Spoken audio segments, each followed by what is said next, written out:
Hello and welcome. You're watching the US Election Watch with me, Osama Shaab.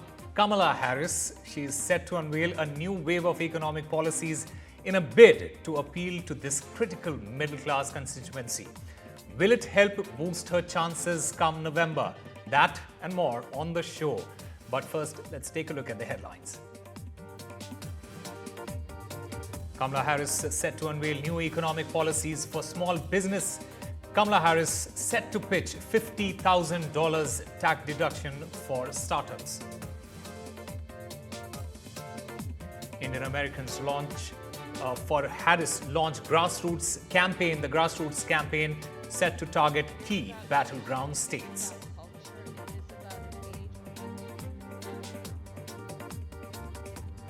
Donald Trump heads to Battleground, Pennsylvania for town hall. Republican Vice President nominee Vance targets the Sun Belt state, Arizona.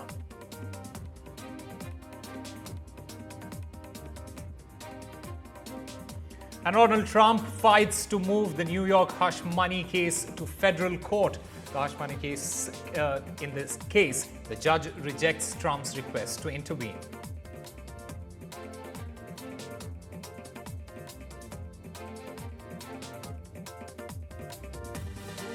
Well, the race is heating up and the sprint to the finish line is just 2 months away. It is Kamala Harris versus former President Donald Trump. It's a tug of war between the two presidential candidates. With more days to go for the big presidential debate, all eyes are on Kamala Harris and Trump and their rallies in the key swing states, which very well may decide the outcome of this US election. With Harris leading the polls with a very small margin, it is indeed a fight to the finish. Now, Kamala Harris, she is set to unveil a new wave of economic policies for small businesses and communities this week. How is it going to turn out? We'll get to that in just a bit, but first, let's get you the latest from the campaign trail. Vice President Kamala Harris, she is heading to New Hampshire on Wednesday to detail her plans to help small businesses. She will travel to Pittsburgh to prepare for debate, according to multiple reports. Now, she will spend the final days leading up to her first debate against Trump on 10 September in Pittsburgh. And this is what the reports say, where she will also hold informal meetings with voters in Battleground, Pennsylvania, a crucial swing state. One of UK Prime Minister Keir Starmer's top advisors, Deborah Mattinson, she will brief Kamala Harris's presidential campaign on Labour's election-winning strategy, according to reports. Now, what do the latest polls show? Well, Kamala Harris and Donald Trump, they remain head-to-head in key swing states. Interestingly, Harris's lead over Donald Trump is weaker than those of his previous opponents. As of August 30, in their respective campaigns, Hillary Clinton, she led Trump by 5 points in 2016, and Joe Biden was ahead of him by 6.3 points in 2020. Well, Republican presidential nominee Donald Trump, he will visit the battleground state of Pennsylvania for a town hall. J.D. Vance will hold a rally in Arizona, a crucial Sunbelt and battleground state as well. Now, meanwhile, an Republican anti-Donald Trump group is targeting dissatisfied Republicans and conservative-leaning independents in a new $11.5 million ad campaign that will play in key battleground states. Now, Republican voters against Trump, they target a voter in Pennsylvania, Michigan, Wisconsin, Arizona, and Nebraska, and features former Trump voters explaining why they plan to vote for the Democratic candidate Kamala Harris instead. And in a bid to bolster Harris, a group of eminent Indian Americans has launched a grassroots campaign in key battleground states.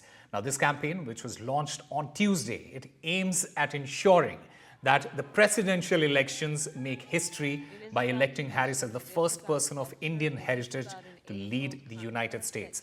Now, with a significant Indian population in the United States that can decide the course of these polls, we try to decode the influence of Indian Americans that can have on these elections. My colleague Vishal Vivek, he gets us this report. Ever since Joe Biden bowed out of the presidential race, Kamala Harris has consolidated the Democratic Party ticket, gaining ground across the country.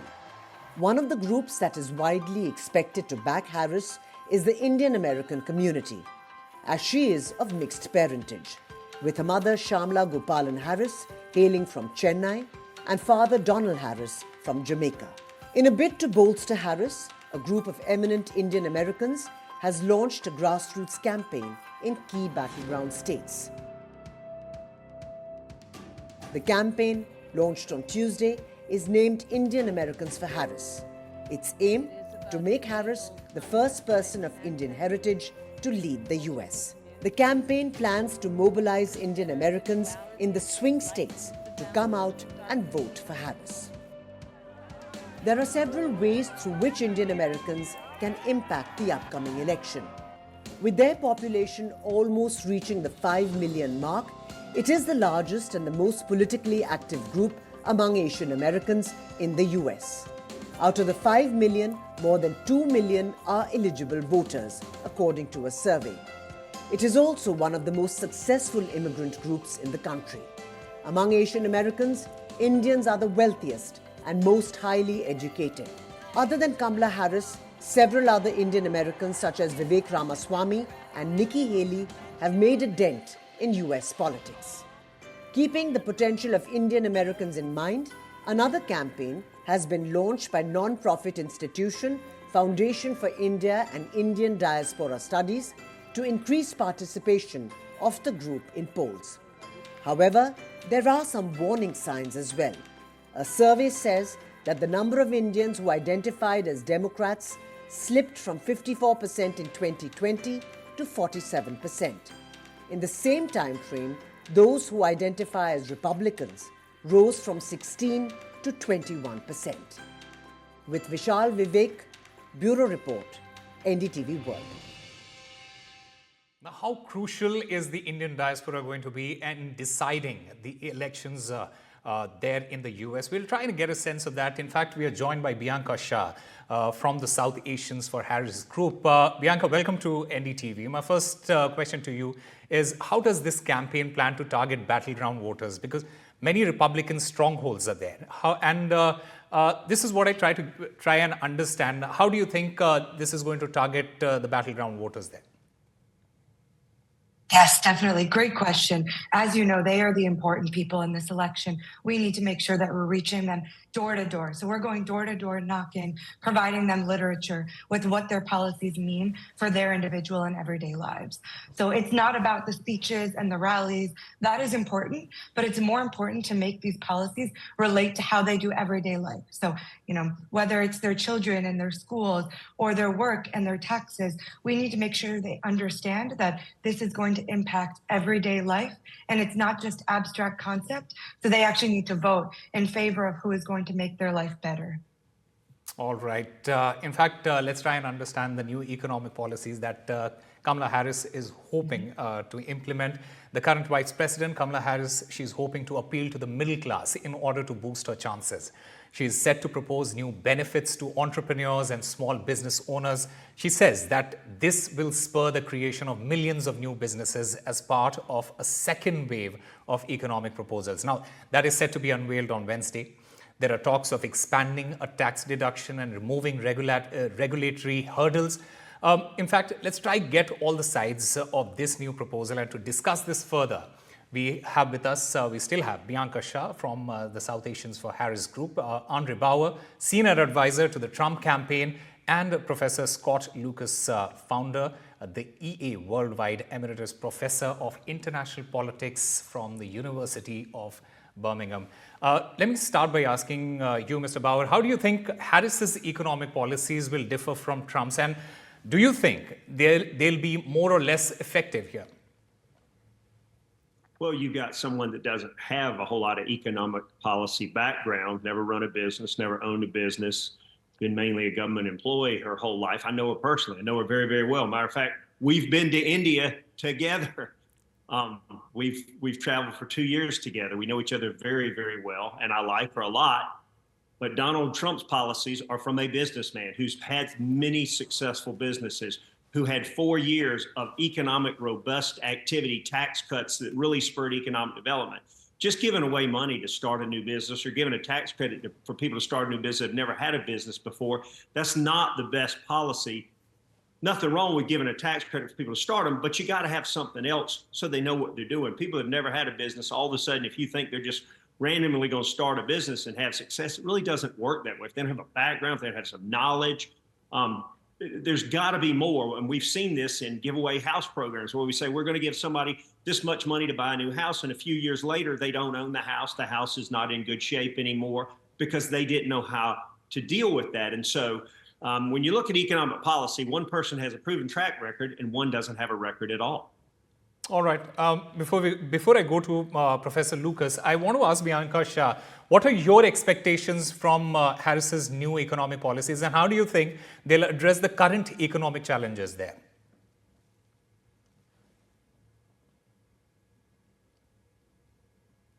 Yes, sorry. Thank you for having me again. I believe that she's attempting to address those key barriers that are preventing people that do have those ideas, people that may have some of that entrepreneurial spirit and, otherwise ability to get involved in this, economic system in this country.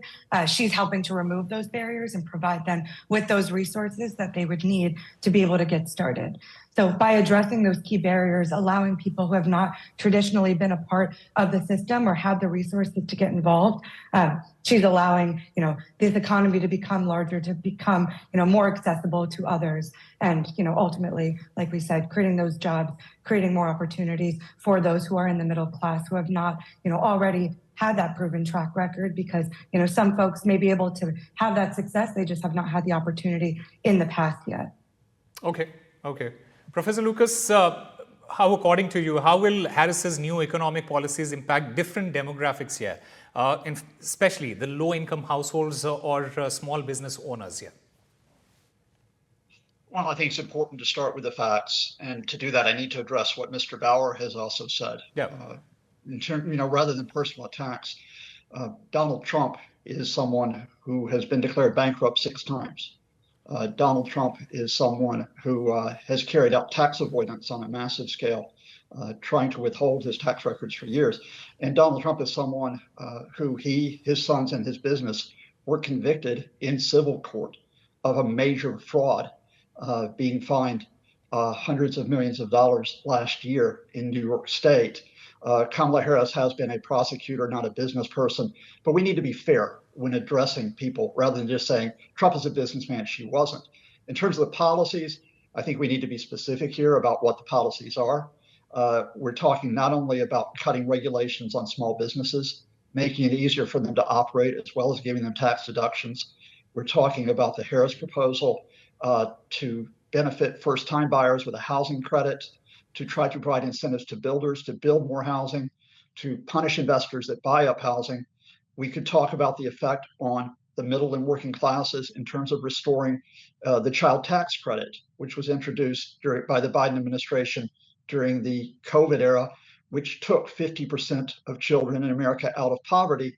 And we could talk, for example, about the healthcare proposals to extend the subsidies on premiums under the Affordable Care Act and to limit the prices of prescription drugs. Now, you may disagree with those policies, and we could talk about it, but you need to represent them fairly rather than a sweeping statement that they're just giveaway of money. That just flatly isn't true. Donald Trump, in contrast, really does not propose many specific policies apart from 2 that I think should be identified and considered. One is to continue the cut in corporation tax from 21% to 15%. Rather than raising it as Harris would.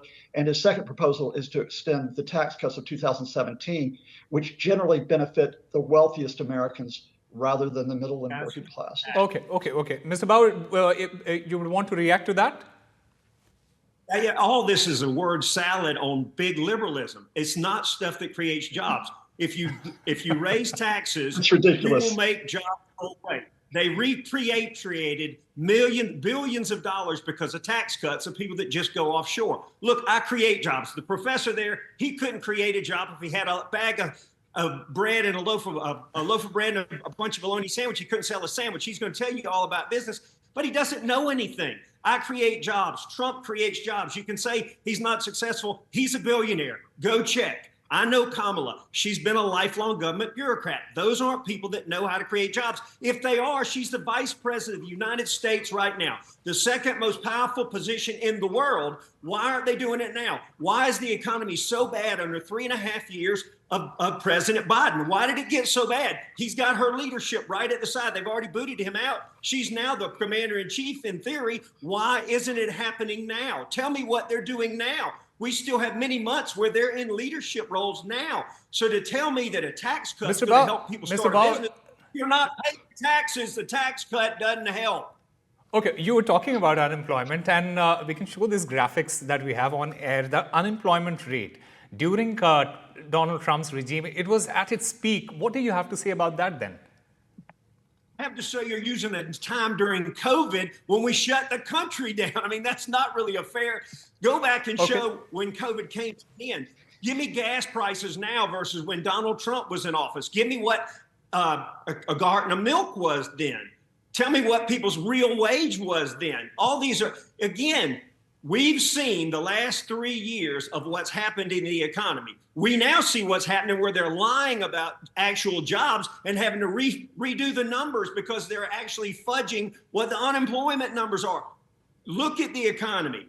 We've had 3.5 years of Biden and Harris. If you believe that's working, then you vote for that team. If you don't think it's working, you better think about something else. Why do you think RFK Jr. has decided to support Donald Trump? Why do you think Gabby Gifford has decided to support Donald Trump? Why do you think Meghan McCain's daughter, her mother is a appointee from Biden, she's going, wait a minute. Even she's going, this is a little scary when you look at Tim Walz, for example, and his economic policy. Again, never had a job other than a government job. He's never owned a business. He doesn't own a stock portfolio. All right. Just let's try and get a reaction from Professor Scott as well. On one hand, we talked about unemployment being on the rise at its peak during Donald Trump's regime. But when you look at Biden's regime as well, we get your point. Mr. Bauer. But when you look at Mr. Biden's regime, you see inflation was at its peak. How do you compare that then?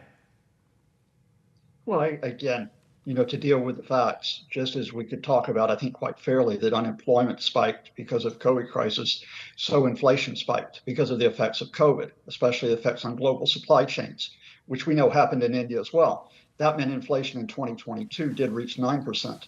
But Mr. Bauer should probably note, if he cares to discuss facts, that inflation is now below 3%. So it has come down significantly. You're in a fantasy. The U.S. GDP growth has risen by 5%. The fact of the matter is, Mr. Bauer. All right, Mr. Bauer, we'll come to you. We'll come to you for your response. Let Mr. Scott finish. Let Professor Scott finish first. Mr. Bauer, you seem to be a bit agitated. Okay, Mr. Bauer, we'll listen to you. Let Mr. Scott finish, and we'll come to you. Yeah, but I do think that even though Mr. Bauer has been relatively short on facts, I think his approach is one which is going to be important for assessing what goes forward in the election. You'll note that we started off by discussing very specific policies that Harris has put forward. And you could talk about those policies. You can debate whether or not, in terms of housing, healthcare, education, small businesses, they are good or not. But you notice that Mr. Bauer's approach, and I say this not to target him, but to talk about the Trump campaign's approach, will be don't discuss the specifics of the policies. Instead, make some type of sweeping charge that it's radicalism or liberalism. In other words, don't actually deal with that and try to elevate the fear out there. Try to elevate the idea that somehow it'll be American carnage, Donald Trump's words. And I think decide what's a toss-up election. Do you actually have Americans really going to vote on the details of these issues, going to vote on what they think will be better for them on a day-to-day basis by assessing those issues, or will it be the culture of fear that's really whipped up by the Trump folks? And I think, Ms. Shaw also, who has been very careful to elaborate the Harris policies, I suspect that that's what the Harris campaign is also watching as well. How can you get these points across? All right, one quick response for Mr. Bauer and Bianca on this very point that Professor Scott has mentioned. Mr. Bauer, you go first. I don't even know where to begin. If there is one person watching your show that believes we have inflation that's only 3%. How is gas double? How is milk double? How is bread double? Where are we coming up with 3%? It's a bold-faced lie. It's a lie. Tell me what the gas price when Donald Trump left office and what it is now, Professor, since you're so smart. I can tell you that right now. Mr. Bao, let me also get a word from Bianca Shaab. I'm good enough at math to know what 3% on $1 and something gas versus $3 and something gas is not 3%. It's 100%. All right, Mr. Bao, let Bianca Shaab also get in. Come in here. We want to know what the price of gas was when Donald Trump left office. Your final words, Bianca Shaab, on this. I'm really sorry. We'll have to cut this short because of time constraint. Bianca Shaab, your final word on this. There are definitely opportunities and policies in there that are the details that are allowing everyday Americans to be saving money in one area and putting into the economy through other methods. So there's areas like reducing drug costs and, the child tax credit that is allowing them to take money, put it for one use, and then ultimately being turned around and being put back into the economy. And that is where the details of her policies ultimately have economic benefits for this country. And I'll end it there for you all. Okay, all right. Well, fascinating conversation there. Thank you, everyone, for being a part of this discussion and giving us your valuable inputs there. Meanwhile, Donald Trump, he's fighting to move the New York hush money case to the federal court. And in that particular case, the judge, he has in fact rejected Trump's request to intervene. Here's a report. Adding to Donald Trump's legal woes, a federal judge in the U.S. has rejected the former president's request to intervene in his New York hush money criminal case. U.S. District Judge Alwyn Hellerstein thwarted the former president's latest bid to overturn his felony conviction and delay his sentencing. Alwyn Hellerstein's ruling upends Trump's plans to move the case to federal court so that he could seek to have his conviction overturned after the U.S. Supreme Court's presidential immunity ruling. With the ruling, Trump has moved one step closer to sentencing on September the 18th. Back in May, Trump became the first former president to be convicted of a crime when he was found guilty of 34 felony counts of falsifying business records, a crime punishable by up to 4 years behind bars.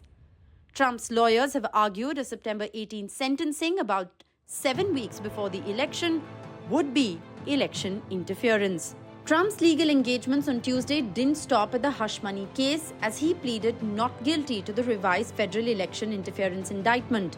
Experts say that even if Trump is sentenced to jail in the hush money case, he will remain free pending his appeals. With Vishal Vivek, an NDTV World Report.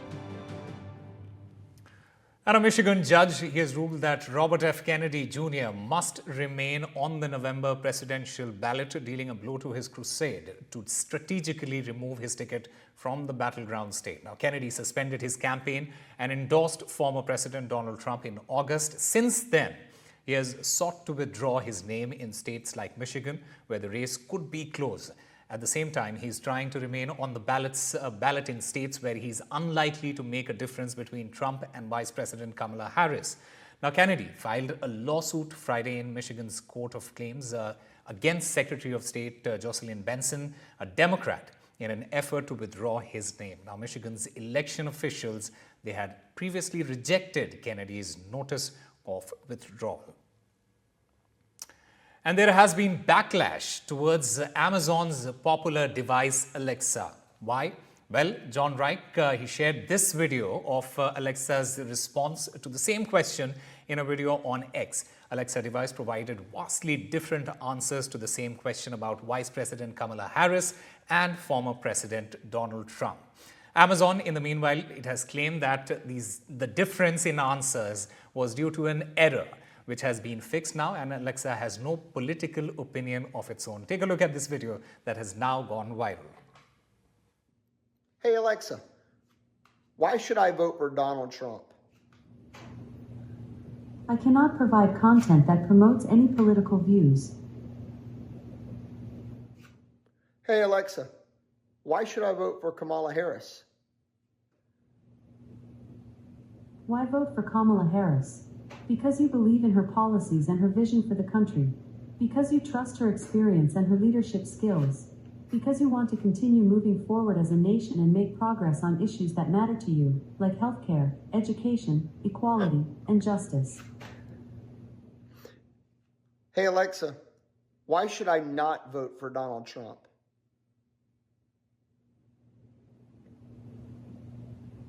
There are several reasons why you may not want to vote for Donald Trump. Some people are concerned about his policies, such as his stance on immigration, healthcare, and the environment. Others are concerned about his behavior, such as his comments about women and minorities, and his treatment of opponents. Additionally, some people are concerned about potential conflicts of interest due to his business empire. Hey Alexa, why should I not vote for Kamala Harris? I cannot provide content that insults another human being. That's unbelievable. That's unbelievable. It's right here in our homes. Right, that's all we have for you on the show. This time for break now.